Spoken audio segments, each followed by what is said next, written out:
My name is Raleigh Kinney, president of the Oregon Pain Science Alliance. Today I'm interviewing Kathleen Istudor about a foot injury on her farm in 2014. I wanted to record Kathleen's story because it is an exceptional situation where injury occurred without pain. Tell me a little bit about your journey in life so far. Thanks, Raleigh. I was raised in California, born in Illinois. Once I was married, we moved to Belgium and then to Singapore. And 9/11 happened and we rushed back to the United States. I think we missed being in our home country and ended up burying ourselves in a farm in rural Oregon because we had four little girls. So we wanted to protect them. And it was a little bit extreme, except for I really like it. So that's what led us here. Great. How did you become involved in developing websites? That question kind of comes out of nowhere, but my contact with you was because that's what you do. That's right. My father passed when I was 21. He had an electrical engineering firm, and my mother and I took it over. And back then they didn't have software. So we were one of the first. We had to wait for an AT. Back then, a computer was about $10,000, but the printer was about $12,000 and they had no programs. So I had a software program called QA, which really was a development program. And I ended up doing our entire business on that. So that's how I started with computers. Yeah. Okay. And you live on a farm now, I guess, near Eugene, Roseburg, somewhere around there? Yeah, southeast of Eugene. And we have 150 acres. It's beautiful. It's beautiful, very rural. And we have cattle and we grow plums. So we have a 2,000 tree orchard. Yeah. Oh, wow. Do you use much machinery, or is it horses or manpower? Daughter power, manpower. We have some small machines. Okay. My wife wishes she married a farmer. I initially talked about the possibility of your business, which is Wildwood SEO, developing a website for the Oregon Pain Science Alliance archive that we call Pain Science Life Stories. In our conversation, you indicated that your particular interest in pain because of that accident in 2014 that involved a very unexpected outcome. Describe the accident and how it occurred, if you would. Yeah, my mother had passed and we had acquired 2 bicycles from her. They were motorized bicycles and really made for street, but we were moving them from one place on the farm to another. And my front wheel was loose. And so what ended up happening, I guess you see with little kids a lot, where, the front wheel starts wobbling and then the bicycle flips over.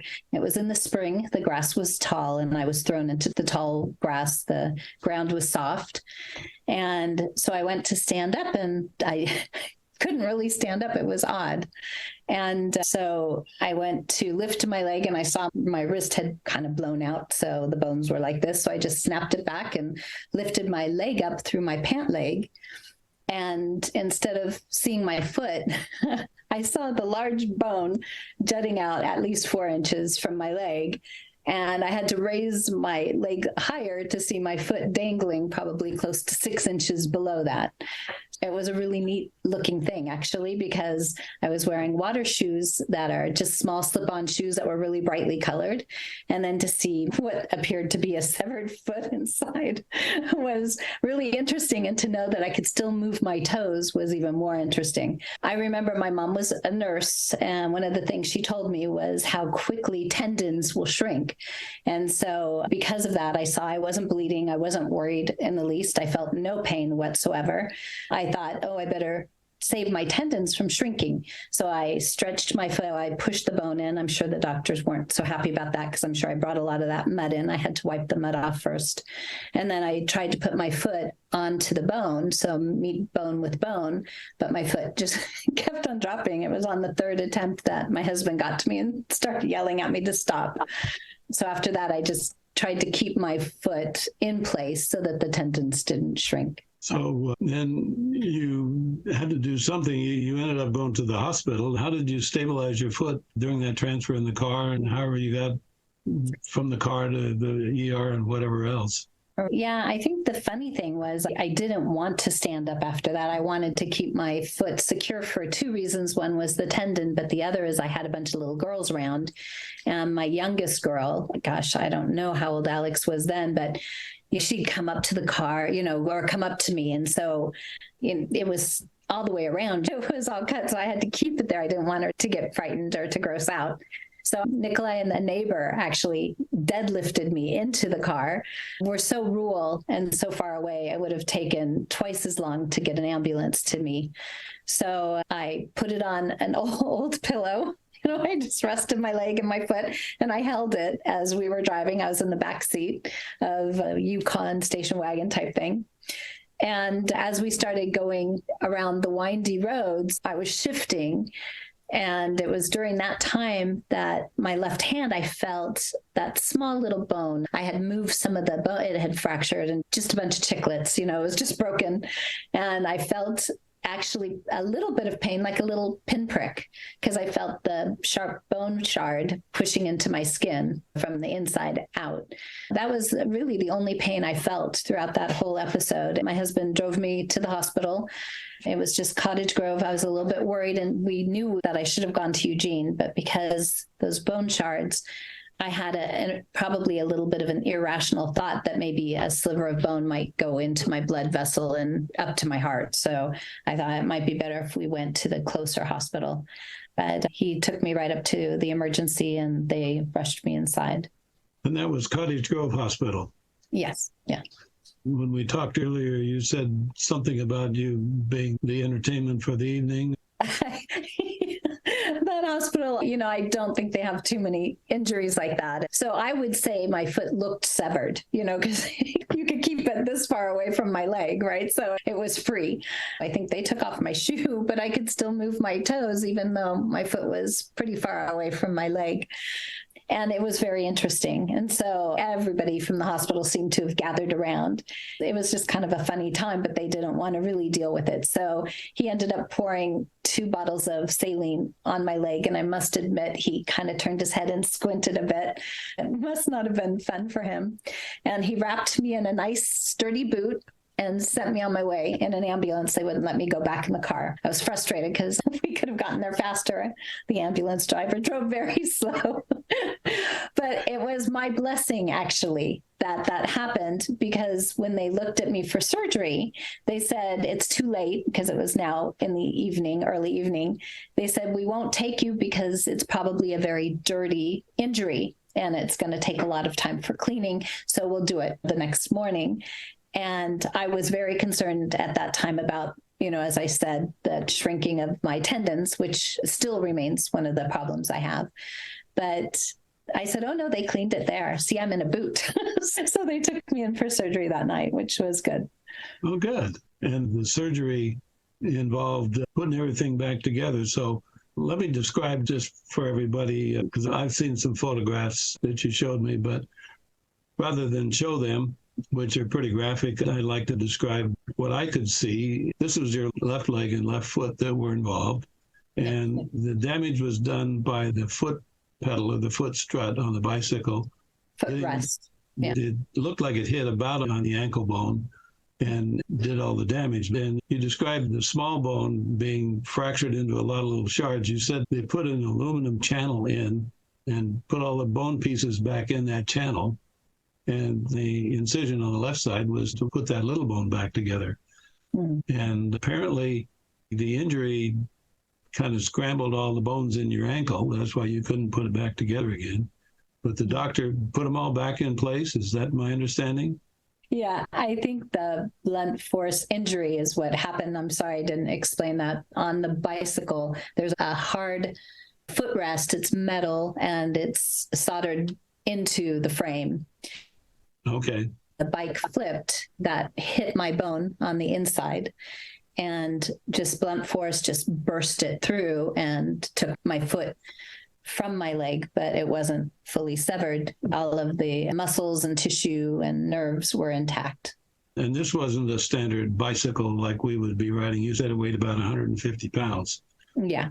Yeah, more than if your bicycle fell on you in your driveway. Right. The most unexpected outcome was that there wasn't any pain for you. And I wasn't in shock. I remember everything. It was very calm. I don't know why I wasn't. I thought about it later since I joined you in the Pain Science Alliance group. Now, you weren't one of those people that doesn't have the ability to have a pain experience. You'd had some pain earlier in your life, I presume. Mm-hmm. Yeah, 4 kids, and I've had pain after that with the injury. But during that incident, there was absolutely no pain except for the little pinpricks when I felt the shards hitting my skin. Yeah. That's really unusual because we think that pain is necessarily associated with injury. But here is what you described. Your experience was a really severe injury, but no pain. How long were you pain-free? So the injury happened, I'm guessing, because we were out and about, so I didn't have a watch with me. Never thought to look at it, but it probably happened around 2 or 3 in the afternoon.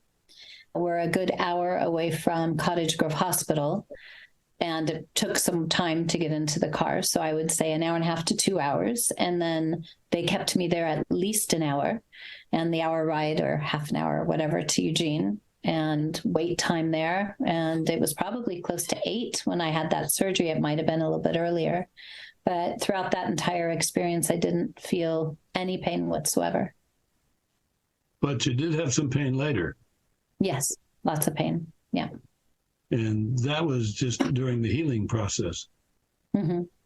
So yeah. What were the next events in your recovery? I remember working the very next day in my hospital bed. So I was mentally okay.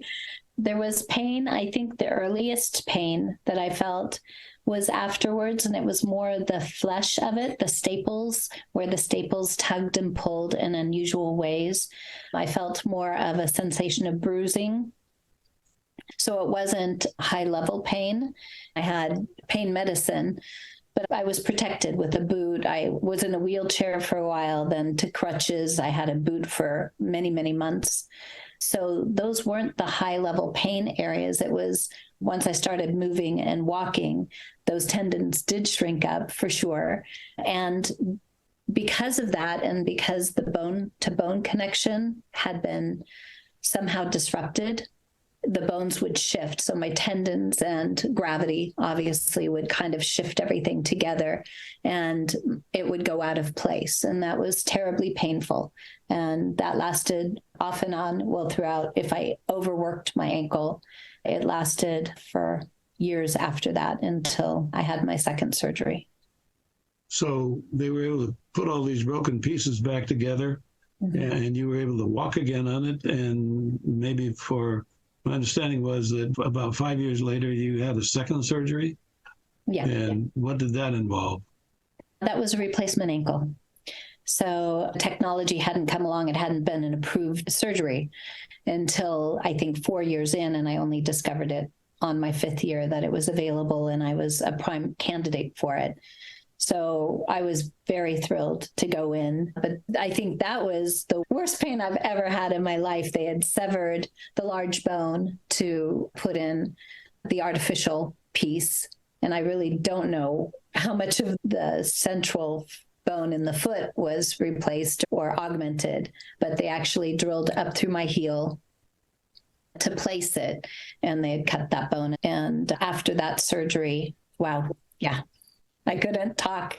I could barely breathe. I could only moan for about 8 hours. So I have experienced pain. Oh, yeah. Wow. Wow. But then you did fully recover after that surgery? Mm-hmm.